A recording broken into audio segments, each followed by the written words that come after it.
Hello students, आपके first semester का exam आपने दे लिया है।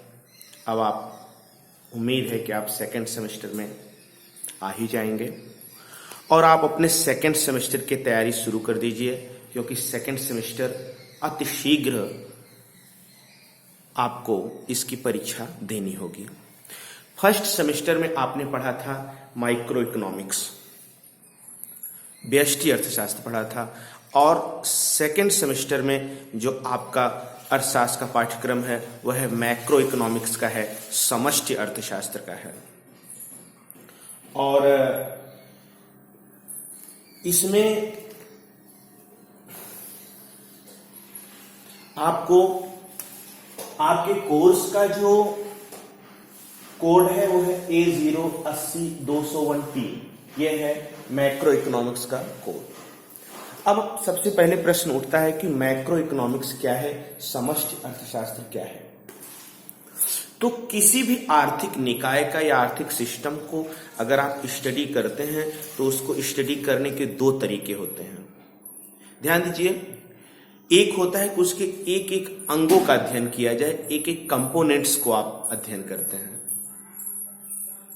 जैसे अगर अर्थव्यवस्था का अध्ययन करना है तो आप किसी एक उपभोक्ता का अध्ययन कर रहे हैं कि वह कैसे संतुष्टि प्राप्त कर रहा है, किसी एक उत्पादक का अध्ययन कर रहे हैं, किसी एक बाजार का अध्ययन कर रहे हैं, किसी एक उद्योग का अध्ययन कर रहे हैं, किसी एक वस्तु की कीमतें कैसे बढ़ रही हैं इसका अध्ययन कर रहे हैं।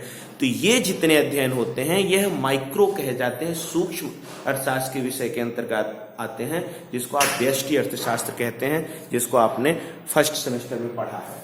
वो कहलाता है माइक्रो इकोनॉमिक्स। माइक्रो इकोनॉमिक्स के अंतर्गत वह आता है। और जब हम यही अध्ययन संपूर्ण अर्थव्यवस्था की दृष्टि से करते हैं, ध्यान दीजिए, एक एक अंगों को जोड़कर नहीं बल्कि एक साथ संपूर्ण अर्थव्यवस्था का अध्ययन करते हैं, संपूर्ण आर्थिक निकाय का अध्ययन करते हैं, तो वह अध्ययन हमारा आता है समष्टि अर्थशास्त्र के अंतर्गत, मैक्रो इकोनॉमिक्स के अंतर्गत आता है। अर्थात इसके अंतर्गत हम उन चरों का, उन वेरिएबल्स का अध्ययन करते हैं जो संपूर्ण अर्थव्यवस्था से रिलेटेड होते हैं, पूरी अर्थव्यवस्था से रिलेटेड होते हैं। जैसे राष्ट्रीय आय। राष्ट्रीय आय क्या है? पूरी अर्थव्यवस्था की आय आपको निकालना है। समग्र उत्पादन, पूरी अर्थव्यवस्था का आपको उत्पादन निकालना है। तो रोजगार, रोजगार माने पूरी अर्थव्यवस्था में रोजगार का क्या स्तर है उसकी बात कर रहे हैं।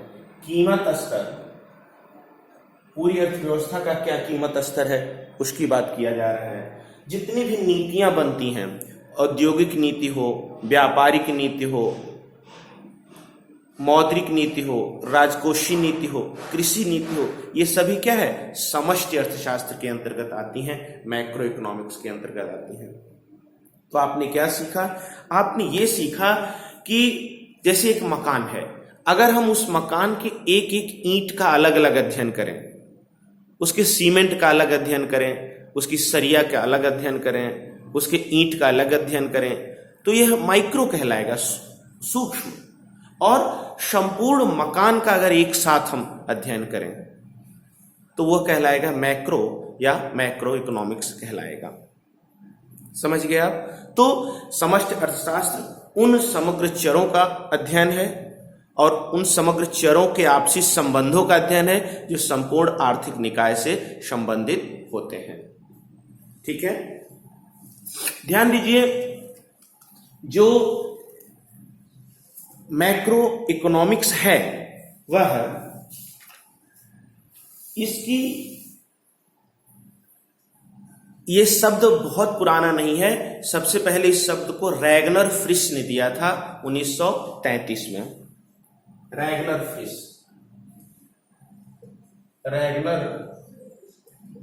फ्रिश ने मैक्रो इकोनॉमिक्स समष्टि शब्द दिया था, 1933 में दिया था। किंतु समष्टि अर्थशास्त्र का जो डेवलपमेंट हुआ, जो बात आती है, वह कीन्स एक बहुत बड़े अर्थशास्त्री होते हैं और जिनका उदय 1930 की मंदी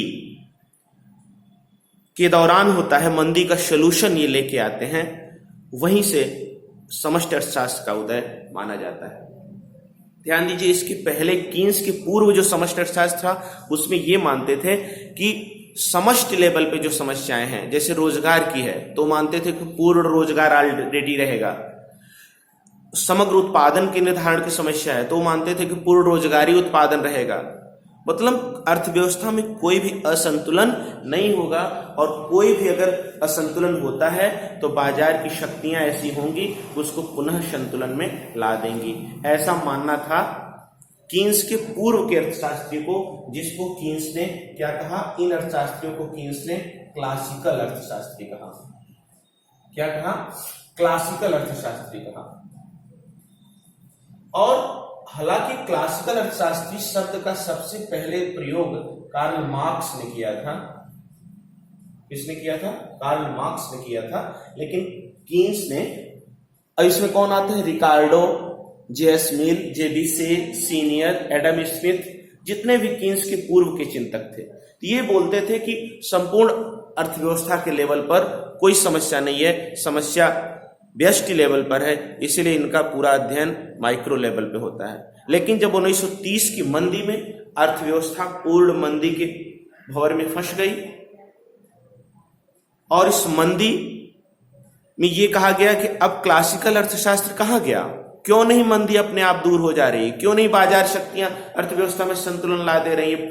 पुनः पूर्ण रोजगार और पूर्ण रोजगारी उत्पादन की क्षमता क्यों नहीं विद्यमान हो जा रही है? क्यों नहीं सब अपने आप ठीक हो जा रहा है?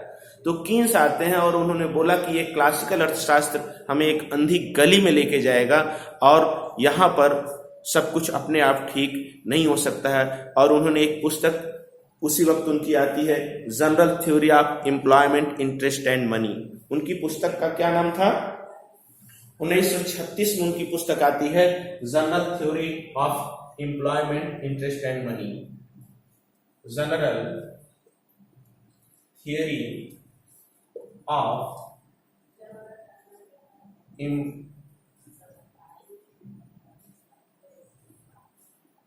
Employment, interest and money. ये पुस्तक आती है 1936 में, उनकी पुस्तक आती है। और इस पुस्तक में